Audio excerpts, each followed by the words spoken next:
Can England derail France's Grand Slam hopes? My name's Mark. Let's talk rugby.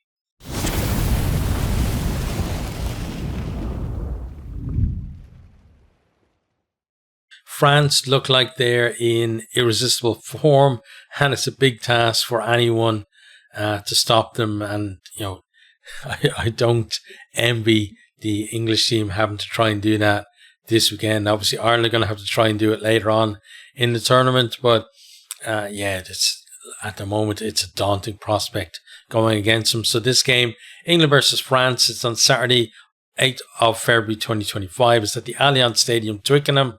It's a 4:45 kickoff if you're in Ireland or the UK. And, last year, France 33, England 31. Pretty close affair. England, a lot of close games last year. But then the year before, England 10, France 53, record score for France at Twickenham. And yeah, England would prefer something more akin to last year, except maybe the scoreline being the other way around, a close win for them rather than a close defeat. And they'll absolutely obviously hope that it's nothing like 2 years ago. Odds for this: England 19-10, so pretty much 2-1. France then 11-6 on favourites, and the draw is 25-1. So England, they started well against Ireland last week. Good kicking strategy, honestly, early on, but then kind of lost away with that in the second half. Lost away with a lot of things in the second half as Ireland went up through the gears, and that's another thing for them against this France team. France have plenty of gears to go up through as well. Some changes in the team. We'll talk about those when we come to the team itself. And yeah, it's a tough one, honestly, for England to face this French team, because Dupont is on fire. The two wingers very impressive last week. They're able to bring in another fantastic winger back, even better winger back this weekend as well. And just too many positives for France, honestly. And it's a real worry if you're an England fan. There are a couple of things like Intermax suspension, etc., that give you glimmers of hope, but also the fact that England was shown in the last few years they can get close to teams like Ireland, France, etc., and now and again they can pull off wins as well. And if they can make it a tight game, then they do have a chance to win the game. They just need to take their opportunities when they get them, and then try and deny France a couple of scoring opportunities as well. So yeah, that's what we want to do. I think make it a tight game, and try and make it so that those kind of 50-50 chances in terms of bounce of a ball or whatever go your way, because you've worked at it. But it's tough to do that. But let's have a look at the teams, and then we are going to talk about how each of the teams has changed, etc. So let me just give me a second to pull those up now. Let me see, where's my thing here? Oh, wrong one. Right, so we'll start with the home team, England. So front row is Ellis Genge, Luke Cowan-Dickey, Will Stewart. Second row, Maro Itoje and George Martin. The back row, Tom Curry, Ben Earl, Tom Willis. And halfbacks, Alex Mitchell, Finn Smith. Left wing, Ollie Slightholme. Centres, Henry Slade and Ollie Lawrence. Right wing, Tommy Freeman. And fullback is Marcus Smith. Then on the bench, got Jamie George, Finn Baxter, Joe Hayes, Ollie Chesham, Chandler Cullingham South, Ben Curry, Harry Randall and Elliot Daly. Okay, so let's talk about the changes to the England team. So first of all, you got Tom Willis is in at 8. Earl then moved to 7 with Ben Curry dropping to the bench. So, changing the balance of the back row, like they went with the two Curry brothers against Ireland to have more poachers on the field. Here they're going for a little bit more of a balanced back row with more carrying options for them. So obviously they feel getting over that game against France is going to be important.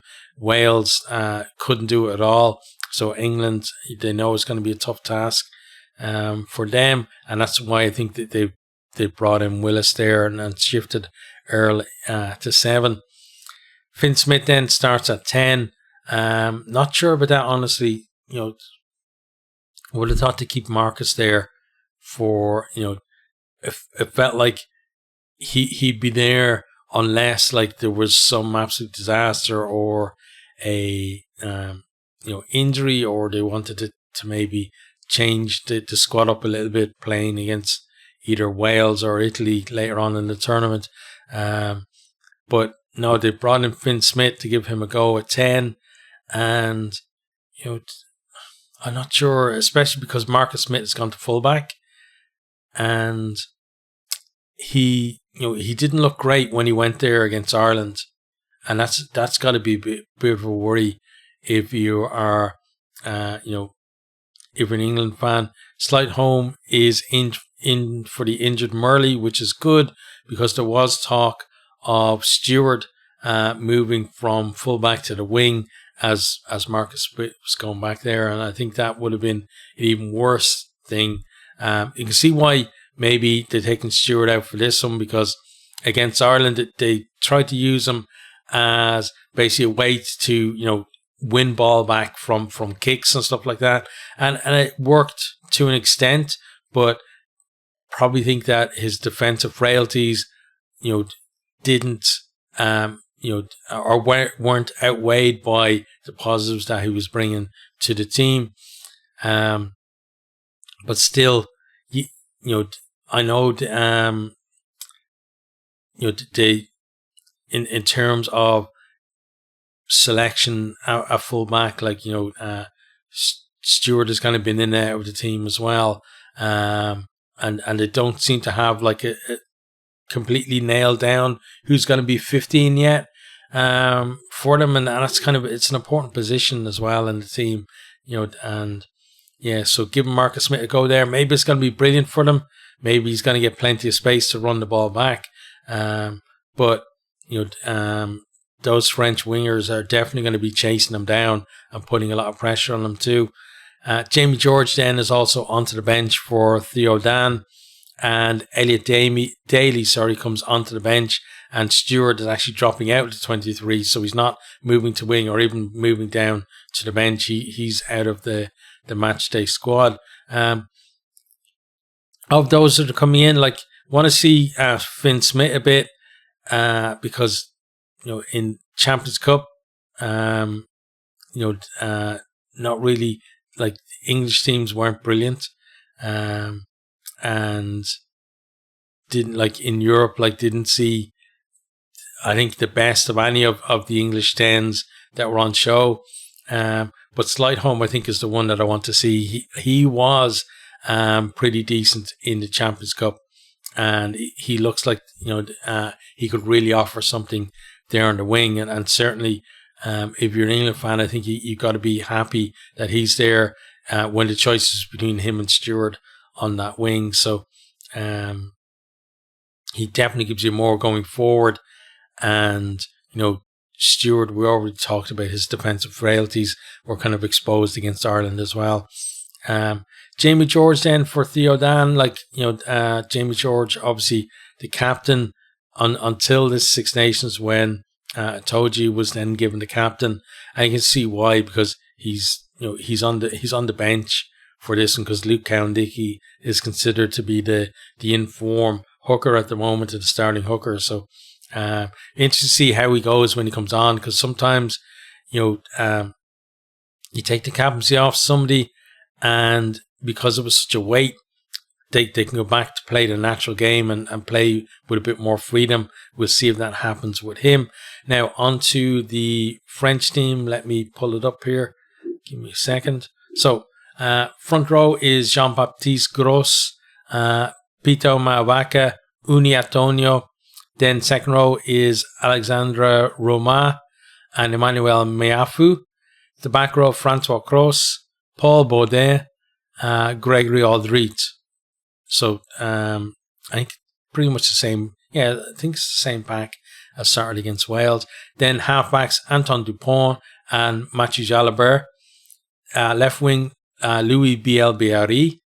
The centres then, Yoram Mofana and Pierre-Louis Baresi. Damien Penaud on the right wing, Tomo Ramos at fullback. Then on the bench, Julian Marchand, Cyril Bay, George Henry Colombe, Hugo Aradou, Mikhail Guillard, then Oscar Jeju, Nolan Legaric, and Emmanuel Galaton. Okay, so not too many changes for the French in this one. So Jalabert is in for the suspended Ntamack, and then Penaud replaces Atasogbe, who drops out of the 23. So you look at that and you think, well, Jalabert, given that Ntamack was out for 15 months, had plenty of time there. Himself and kind of Ramos shared the duties at 10 for France. So Ntamack, you'd love to have him there as well as having Jalabert in the squad, but not a bad replacement, right? And then Penaud coming in for Atasogbe. Atasogbe, 2 tries last week, but Penaud's on fire at the moment, and it's still definitely an improvement. Like the guy is just a try machine. So not good news for England, I think, and very consistent selection for France as well. And given that they do have a few injuries, especially in midfield, second row, etc., that they can keep the same pack, same midfield, etc. Definitely a good thing for them. Now next we're going to have a talk about some of the stats for both of these teams from the first round, and just see how that kind of is maybe going to play into this. So going to start with possession. So France 50% possession and England 49% possession in the respective games, so pretty similar. And then territory, France with 54 and England with just 42. Now the thing there is, you look at those two teams and look at the kind of over the last few years, like France had more territory, and tiny bit more possession, right, compared to England, but certainly a lot more territory. But of those two teams, France are the ones who've consistently been able to perform with less ball and less field position. So England will want to kind of flip that on its head in this one and be the ones that have themselves have more of the ball and more of the territory, because France certainly more clinical than England when they get their chances. And also one of the things why France don't really care about, generally at least, about territory or possession that much is because they're so good at turnover ball. Best team in the Northern Hemisphere on turnover ball. Just lightning quick, being able to switch on, and if you make a mistake, potentially you're under your own post watching them kick a conversion. Attacking minutes then, France with the second most attacking minutes in the first round with 20.6, and England with the second least with 18.7. Again, England need to turn those numbers around if you're going to have a chance. You would expect France to be more clinical, so England therefore need to be attacking for more minutes and probably have more 22 entries than France as well. Next then, meters carried is pretty similar between the two of them, meters carried, sorry. So England 17.7 in fourth place, and France in fifth place with 677.2. So fairly kind of similar on that regard. And then if we look at, let me get meters gained up as well. So meters gained for England was 433.7 and France 431. So almost identical for that. And, that's something that England certainly will want to kind of replicate again, or even go a bit further and maybe gain more meters than France. And again, it's all part of getting them on the front foot, right? Then kicks and play. England with the most kicks and play of any team in the first round with 38, and that's 7 more than Ireland in second place, and 10 more than France, who had 28, tied for third with Scotland. So France generally we expect to kick a lot and to kick for length as well. And even though France kicked 10 times less than England, France's kicking meters were 880.7 to England's 814.2. So 66 meters more by France kicked against England. And we look at that in terms of their, let me pull up average kick length. I'm pretty sure I worked it out. So for France, their average kick then was 31.45 meters to England's 21.42 meters. So 10 meters longer on each of France's kicks. And the reason for that is because England were putting up a lot of box kicks, contestable kicks. France kicking for, a lot for territory into space, trying to turn the Welsh and get in there on them. And you expect kind of something similar as well at the weekend, where England will probably try to contest the kicks, even though without Stewart in the team, maybe they're not going to be as competitive in the air. But I still think England like to box kick from the base of rucks, do their caterpillar, etc., more than most teams. And if we kind of let me see, I think we do have some details on it as well. Yeah, so long kicks last weekend. So we've got long kicks and short tackle kicks. So for France, they had 11 long kicks and 17 short tactical kicks. England with 13 long kicks and 18 short. Sorry, let me pull them up here. Sorry. Where's England? Oh, sorry. England, yeah. I was thinking it was a bit skewed. Yeah, so long kicks, France 11, England 8. And then short tactical kicks, which include box kicks, 17 for France, 30 for England. Yeah, I was looking at the Ireland is next to England on the thing. Ireland's kicking stats very similar to France. They're the ones I said first. Then on to what other ones then are kind of okay. So tackle success. France 93.78 tackle success is wild. You have to kind of factor in the fact that Wales absolutely clueless in attack, but still it's really good tackle numbers. England at 85.71. Only Ireland with worse tackle success. But both of those teams really do love to fly out of the line, and that does lead to missed tackles. And then discipline-wise, France conceding just 3 penalties, England 11. England definitely going to have to work on that, improve on that. And then England with the least rucks between 0 and 3 seconds, just 42.35%. France up there 55.67 in second, just to Wales.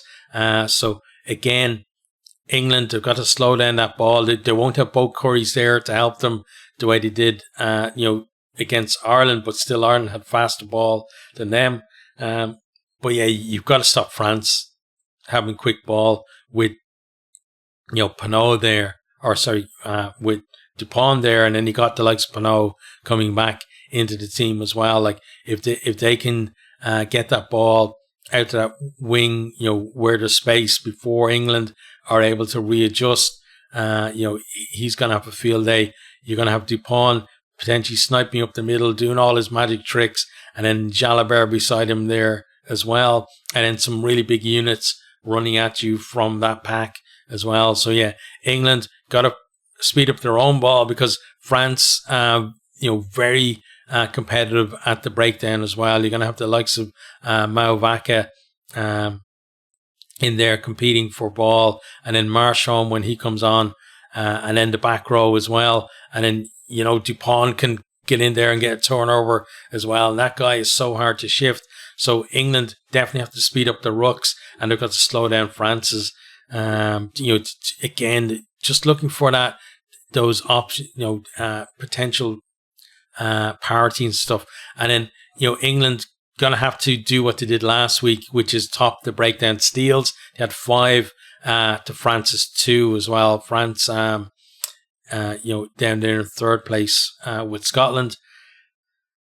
And yeah, the other thing England need to worry about is France were the only team that really mauled last week. 9 mauls. Next then was Scotland with 5, and England had just 3 against Ireland. So and France have a scary maul as well. France, so many facets to their game that England, a lot of areas that they've got to try to get parity on, or somewhere close to parity, and then other areas where they've got to make big improvements and try to kind of to actually have do things better than France in certain areas. And if they can't do that, like if they can't get front football on the carries, if they can't get quick ball when it does go to ground, it's going to be a long afternoon, I think, for England, because you have to get that French team on the back foot. And even then, as I said, turnover ball is a huge danger. When it's France who are turning the ball over on you. So big task for England to do it. Their recent results would say that there's certainly a possibility for England, but also would say that France definitely deserve their favourites tags, and that's who I'm going to go for the win in that one. Is a French win in that one. I don't think it's going to be a blowout the way it was 2 years ago, but maybe France by more than a score. I think it may be 10 to 15 points when it all kind of comes out in the wash, as it were. But that's the end of this one. So let me know what you think down in the comments.